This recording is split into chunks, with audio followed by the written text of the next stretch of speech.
Cheers to the truth. Welcome to our YouTube, everyone. I'm Maria. I'm Katie Coyle. We're sisters. Just so everyone knows, because we look nothing alike. Okay, so tonight I bring my co-host here to answer some extreme personal questions. Yikes. And we have a little bit of assistance with our friend Wine here. So who knows what will come out. I remember when I first bought this game, I brought it to a party and I was like running around like, does anyone want to play this game with me? Does anyone want to play this game? And they're just kind of like, they're like, yeah. Yeah, and I'll be right back. And then they like disappear and you're like, SMH.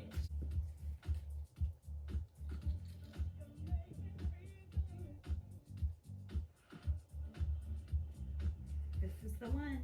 What is the kinkiest way you have ever used a food item? I'm not drunk enough yet to like go down to the nitty gritty. And I really don't want mom and dad to see this video. Let's just say there was whipped cream involved and that's it. And this is before I was vegan, so don't judge. Do you want to know what I thought your answer was going to be? Reese's peanut butter cups? I was going to say that the fact that you make love to your food every single time you eat it. Like, not literally. Yeah. Let's put that like out there she channels like her sexual energy like into her food. It's true. Yeah. We're in the middle of a pandemic, so Did you say pandemic or pandemic? yeah, well, however the viewers want to interpret.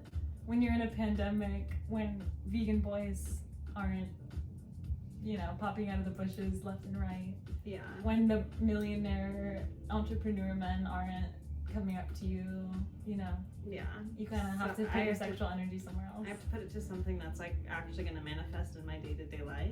So right now it's food. Oh, clock. What happened the last time you wanted to tell your boss to fuck off? Well, okay. I actually told him I'm fucking off from him. What happened the last time you wanted to tell your boss fuck off? Okay, so I'm gonna spin this question and answer that by telling my boss to fuck off, I told him I'm fucking off from this establishment. I worked at a vegan restaurant. This was like at a time in my life when I was really fed up with working in the industry and like working for anyone in general, and I'm just like, I don't resonate with having a job whatsoever. And so I'm like, okay, well, if I'm gonna have a job like to support myself, let me try to get a job at this vegan restaurant. So I'll take responsibility that in the interview for this job, he said, okay, like, are you looking to be a waitress or just for any position? And I was just like, here's my power. Put me as anything you want. I just want to get started. Thank you so much. Just take what I can get. I'll lick the floors if he wants. Basically, that kind of vibe. So they put me as a bus girl, and a couple weeks go by and I just realized like I could really be using my gifts and my desire to connect with people and share the love of vegan food by being a waitress. So I asked him a couple different times like, hey, please, I'd love to be a waitress. I think I'd be great for you and your restaurant. Like, I love people, da-da-da-da. Both times he said to me, we're not looking for a waitress, just stay where you are, we'll talk about it sometime. So I just sucked it up and would stand there in the corners just like, all around me are familiar faces. So Katie sent me a screenshot to validate all my feelings. A screenshot from Craigslist of my manager that he had posted an ad, need waiter/waitress ASAP. And I was just like, honestly, I just crumbled. I was like sad and also mostly just rageful. So my next shift, I like marched up to him and I was like, explain this. And he was like, oh my God, Maria, I already told you, just stay where you are, okay? And I was like, I'm done. And I fucked off. And that felt really good, take my power back. And it was all these little things that added up to me manifesting the current situation I'm in now where I work on my own time. So, in the moment I couldn't really see the big picture, but it paid off in the end. What the fuck? Where were you the last time you hoped no one would notice your underwear skid marks? How would they notice unless you were walking around in your underwear? Anyways. Skid mark? She's like, that's not a part of my vocabulary. Like, did you fall off the side of the road? I don't get it. You know what skid marks are? What does that mean, like stains?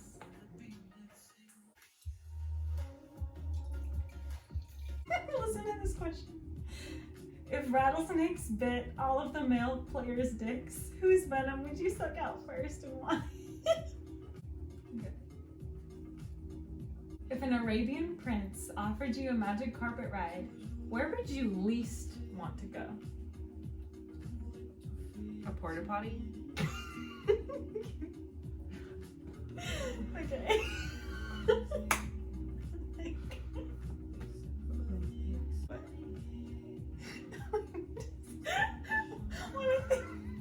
When I think of destination, I don't think, yeah, porta potty.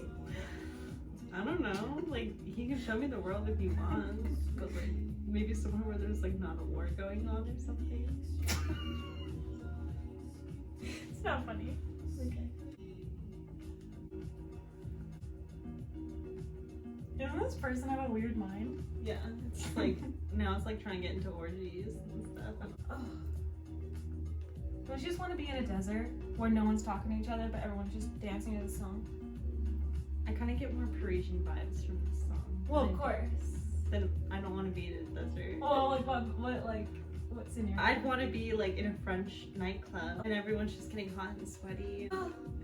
But no one's talking, right? Like, cause you know at the club people are like, hey, so where you from? No, yeah, like no one's talking except if you're like locking eyes with a French sexy businessman from across the room. Sexy Timothy Chalamet. And his like buttons or his like shirt's a little bit like unbuttoned. Careful. Especially if he's like sitting like this and he's just like, kind of like looking at you and he's like, and his like curly hair is like a little bit wet from all the sweat from dancing. And he's got like a cigarette. You lost me with that last detail.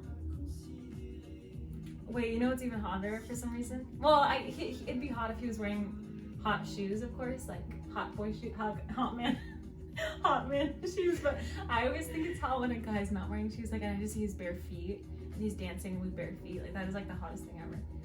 But in a club, I don't know. I mean, I would dance shoeless in a club. Yeah, I don't think you'll see that in a club in Paris unless he's like really out there.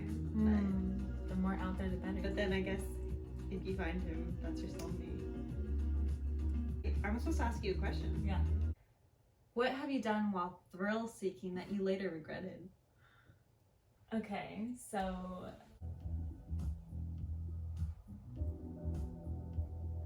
what happened the last time I thrill seeked? Thrill seeked? Thrill seeked. Okay, when I thrill soak. When I thrill soak in Thailand, I was looking for an adventure on a motorbike with my friend Destiny, and I was really confident that I was going to be able to carry us from point A to point Z. And there's even a video she has of me like, I got this, like, don't you worry, get on the bike, baby girl. And we start to drive, and I realized quickly how hard it is to drive a motorbike for your first time. So I don't even remember what happened, but next thing you knew, you were shriveled up on the floor. Yeah, next thing I know, my hearing was gone. People were talking to me and they're like, are you okay? And I'm like, where's the beach? Someone draw me directions to the beach. I'll walk. I don't need my bike. And then later, she came into Thailand and she was riding the motorbike and she got cocky just like me. And then I fell again on the same side of my body and reopened all the wounds. She still has scars from that. Yeah, I do. I honestly can't say that I would ever ride a motorbike again. Like, I will be on the back of someone's motorbike, but I guess the desire isn't that strong to thrill seek again in that way. Whatsoever. When have you flirted with someone just to use that person for something non-sexual? St. Patty's Day, when Destiny and I and you went out, and like Destiny wanted to get drinks at the bar, and then there was like this guy who was like already drunk, and he was flirting with me, and I mean I wasn't even like really like flirting with him that much. I mean I was just like kind of like like talking to him, like laughing at whatever he was saying, and then he was just like, drinks on me, whatever. He accidentally got so drunk that he like knocked out my drink that he had just bought for me, and then I was like, and I like walked away like disappointed, like I'm over this, and he was like, wait, let me buy you another one, and I was just like, okay. I'm over this. Where's the most unfortunate place you've ever vomited? On someone's shoes at Girl Scouts. Yikes. Yeah. It was like the club leader's daughter. So I never went back after that. I'm not kidding. It was because I ate too many grilled cheeses. Because it was the first time my mom gave me lunch money ever. And I was so excited to use that. I used like all of the lunch money in one round. And I paid the price for that. That's good. Besides gold, what else would you want to find at the end of a rainbow? What don't I want to find at the end of the rainbow? Right now, first thing that comes to your mind. Well, the first thing that came to my mind was like Flume. Because that would be a sight to see. Honestly, just like my dream wardrobe. Like, I have so many style icons like Bella Hadid and Kendall Jenner and Kylie Jenner and stuff, and I'm just like, damn, like if I could just like have like an endless supply of luxury brand clothing that like really captures my essence, and I never have to sort through my 15 garment like same ass style of, I mean, not to hate on my clothes, because at one point it was everything I really wanted or semi wanted, and I do have some really nice priceless pieces that I'm not willing to give up, but it just gets old after a while because you're just like, damn, like when are you gonna expand your closet, girlfriend? She has a really uncompromising taste. So like me, I'll go to Goodwill or thrift stores and I'm like, yay. And I get like a headache within the first 2 minutes of being in a Goodwill. Like I don't have the patience to like sort through every single random ass, like, the fact that it's just like, it says it's organized, but like it's really not organized. That's part of the thrill. I guess I'm just more the big leagues kind of girl. To each their own. What's the sexiest experience you have had while out clubbing? Whoa.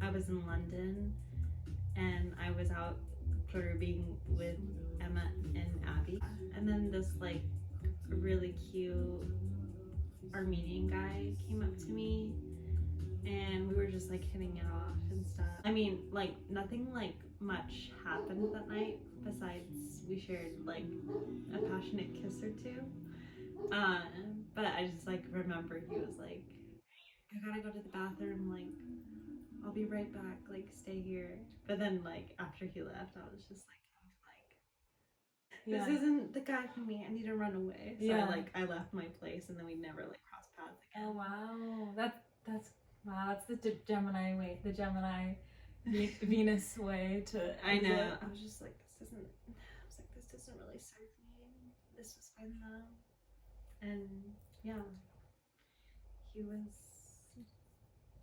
good at what he does.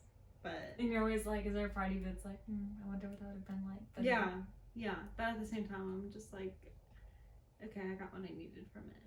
Good. If you had $1,000 to spend on self-improvement, what would you spend it on? So Katie and I got hydration therapy the other day. So it's when I got a shot stuck in my butt of B12 and I really felt so much less tired. And that was for amazing. Like a solid 2 to 3 days. Yeah. Now I'm kind of back to feeling tired. Yeah, I'm back to my 0.0 again, not gonna lie. They're really quite an investment. They're like $175 per session.